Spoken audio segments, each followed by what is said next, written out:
Hi guys, ఎలా ఉన్నారు? మరో ఇంట్రెస్టింగ్ వీడియోతో మళ్ళీ మీ ముందుకు వచ్చాను. ఈ వీడియో చివరి వరకు చూసి నచ్చితే ఒక లైక్ వేసుకోండి. ఓకే, ఇక వీడియో స్టార్ట్ చేద్దాం. ఆగభోగాలు అంకాలమ్మవి, పొలికేకలు పోలేరమ్మవి అన్నట్టుంది అంటున్నారు మన ట్రేడ్ పండితులు. ఇక విషయం ఏంటంటే, ఐబొమ్మ రవిని అరెస్ట్ చేశారు. వాడిని అరెస్ట్ చేసిన తర్వాత కొత్త సినిమాలన్నీ డౌన్లోడ్ చేసుకొని ఒక ప్రెస్ మీట్ పెట్టారు పోలీసులు. సజ్జనార్ సారు ఐపీసీని ఇండియన్ పీనల్ సినిమాగా మార్చారు కాబట్టి ఆ డ్రామా కంపెనీ ముత్తైదువులందరినీ పక్కన కూర్చోబెట్టుకొని ప్రెస్ మీట్ పెట్టాడు. 2 పెన్షన్ల కక్కుర్తి పడేవాళ్ళు, చెరువులు కబ్జాలు చేసి బంగ్లాలు కట్టిన వాళ్ళు, ఎంటర్టైన్మెంట్ని సినిమాని జనాలకి దూరం చేసిన వాళ్ళు అందరూ పక్కనే చేరారు. సినిమా యాక్టర్లను, ప్రొడ్యూసర్లను, డైరెక్టర్లను పక్కన కూర్చోబెట్టుకొని ప్రెస్ మీట్ పెట్టడం ఏ చట్ట పరిధిలోకి వస్తుందో మరి. కంప్లైంట్ ఇచ్చిన వాళ్ళని పక్కన కూర్చోబెట్టుకొని ప్రెస్ మీట్ పెట్టడం చరిత్రలో ఇదే తొలిసారి అనుకుంటా. ఇది ఎలా ఉందంటే, సినిమా వాళ్ళే ఇమ్మడి రవిని ట్యాగ్ చేసి పట్టి పోలీసులకు అప్పచెప్పినట్టు ఉంది. ఆ ఇన్వెస్టిగేషన్ ఆఫీసర్లు ఒక్కొక్కరు ఒక్కో నీతి సూక్తులు చెప్పారు. ఆ నీతులు ఏ రేంజ్లో ఉన్నాయంటే, వీళ్ళే సమాజాన్ని ఉద్ధరిస్తున్నట్టు, జనాలను బతికిస్తున్నట్టు బిల్డప్ ఇచ్చారు. ప్రపంచ దేశాలు ఆర్థిక రంగంలో, సాంకేతిక రంగంలో, వైద్య రంగంలో, ఏఐ టెక్నాలజీల్లో దూసుకెళ్తుంటే ఈ సినిమా వాళ్ళు వందలు వేల కోట్లు ఖర్చు పెట్టి యువతకి బూతులు, శృంగారం, కుప్పిగంతులు, ఎలా మర్డర్ చేయాలి, ఎలా రౌడీజీయం చేయాలి ఇవన్నీ నేర్పిస్తూ ఈ దేశ యువతరాన్ని తప్పుదారి పట్టిస్తూ కోట్లు వెనకేసుకొని కులుకుతున్నారు. ఐబొమ్మ రవిగాడు చేసింది తప్పు. ఎవరి కష్టాన్నో దొంగిలించి సొమ్ము చేసుకున్నాడు. వాడు చేసింది ముమ్మాటికి తప్పే. మరి మీరు చేస్తుందేంటి? ఆ పోలీసు వాళ్ళు చేస్తుందేంటి? వాడికంటే ఎక్కువగా సినిమా వాళ్ళు దోచుకుంటే ఆ సినిమా వాళ్ళకి, డబ్బున్న వాళ్ళకి, పలుకుబడి ఉన్న వాళ్ళకి పోలీసులు కొమ్ము కాస్తున్నారు. లాభాపేక్ష లేని కళారంగాన్ని డబ్బు కోసమే అన్నట్టు తయారు చేశారు. మధ్యతరగతి కుటుంబాల కథలపైన సినిమాలు తీస్తే సరిపోదు, టికెట్ ధరలు కూడా ఆ మధ్యతరగతి కుటుంబాలకి అందుబాటులో ఉండేట్లు పెట్టాలి. అడ్డంగా రెమ్యునరేషన్లు పెంచేసి, బడ్జెట్ ఎక్కువగా చూపించి, టికెట్ రేట్స్ పెంచి ఆ భారాన్ని సామాన్యుడిపైన వేసి సగటు మధ్యతరగతి వాళ్ళ జేబులు గుల్ల చేస్తున్నారు. ఐబొమ్మ రవిగాడు సంఘసేవ చేయట్లేదు, మీ డేటా దొంగిలిస్తున్నాడని సొల్లు కబుర్లు చెప్తున్నారు. మా డేటా దెంగబెట్టిందే మీరు కదా. బెట్టింగ్ యాప్స్ ప్రమోట్ చేస్తే దానివల్ల డేటానే కాదు, ఎంతోమంది యువత జీవితాలు కూడా నాకిపోయాయి. అసలు యువత బతికేదే బెట్టింగ్ గేమ్స్ కోసం, మీ సినిమాలు హిట్ చేయడం కోసం, మీకు జిందాబాదులు కొట్టడానికి అన్నట్టు తయారు చేశారు. సగం మంది కుడిచిపోవడానికి మీరే కారణం కదా. అన్నీ చేసి మళ్ళీ నీతులు చెప్తే మంటెక్కిపోద్ది మా ట్రేడ్ పండితులకి. ఇన్ని నీతులు చెప్తున్నారే, వాడేదో తప్పు చేశాడు, ఘోరాలు చేశాడు అన్నట్టు గగ్గోలు పెడుతున్నారే, మీరు చేసిందేం లేదా? వాడి వల్ల ఒక ప్రాణ నష్టం అన్నా జరిగిందా? బెట్టింగ్ యాప్ల వల్ల ఆడియో ఫంక్షన్స్లో, సినిమా ఫంక్షన్స్లో తొక్కిసలాటలు జరిగి ఎంతమంది ప్రాణాలు పోయాయి? దాని గురించి చెప్పండి. సినిమాలంటే ఒకప్పుడు కుటుంబం అంతా కూర్చొని హాయిగా చూసేవాళ్ళు, కానీ తక్కువ టికెట్ రేట్లతో 100-200 రోజులు ఆడించేవాళ్ళు. ఇప్పుడు ఆ పరిస్థితి ఉందా?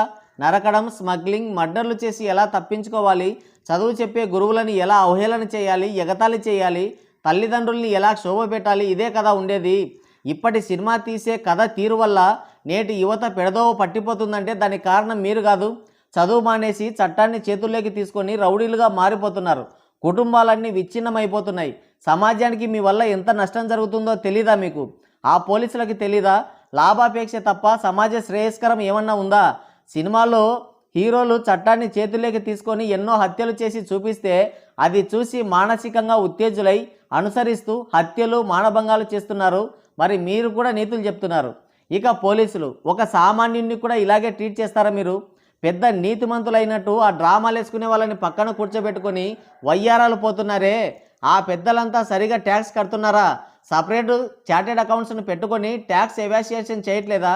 అది కనిపించడం లేదు మీకు. విచ్చలవిడిగా డ్రగ్స్ వాడేది సినిమా ఇండస్ట్రీ. ఆ డ్రగ్స్ కేసు ఏమైంది మరి? అలాగే పబ్బులు, బట్టలు లేకుండా పార్టీలు, వ్యభిచారం జరిగేది కూడా అక్కడే. అది నోటీస్ చేయరా మీరు? అసలు ఈ రాష్ట్రంలో, దేశంలో సమస్యలే లేవా? మానభంగాలు, హత్యల లిస్టులో ఈ రాష్ట్రం టాప్లో ఉంది.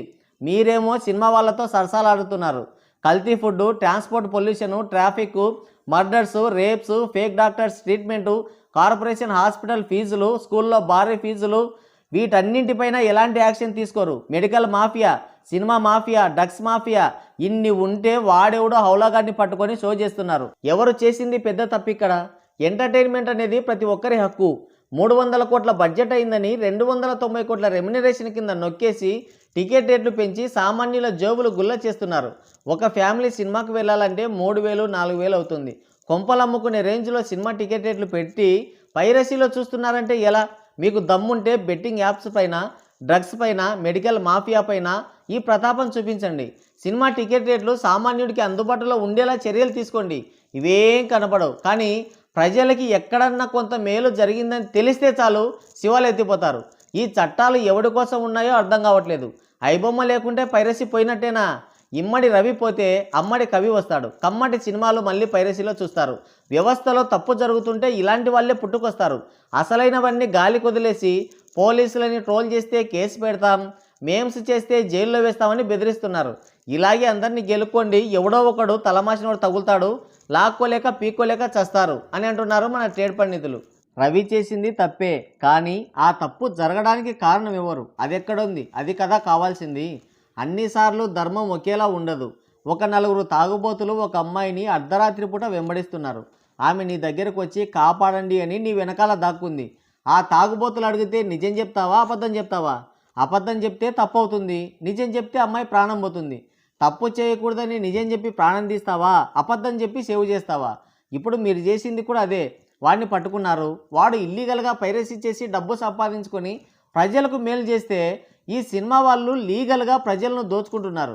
బీజం ఎక్కడ ఉందో దాన్ని తుంచండి, టికెట్ రేట్లు అందుబాటులో ఉంచండి. అప్పుడు వాళ్ళు నీతులు చెప్పినా మీరు భుజాలు తడుముకున్నా అంతా బాగుంటుంది అని అంటున్నారు మన ట్రేడ్ పండితులు. మరి ఐబొమ్మ రవి కరెక్టా, పోలీసులు కరెక్టా, సినిమా వాళ్ళు కరెక్టా? కింద కామెంట్ చేయండి. సో గైస్, ఇది వీడియో. మరోసారి మరో ఇంట్రెస్టింగ్ వీడియోతో మళ్ళీ కలుద్దాం. Thank you, take care, bye bye.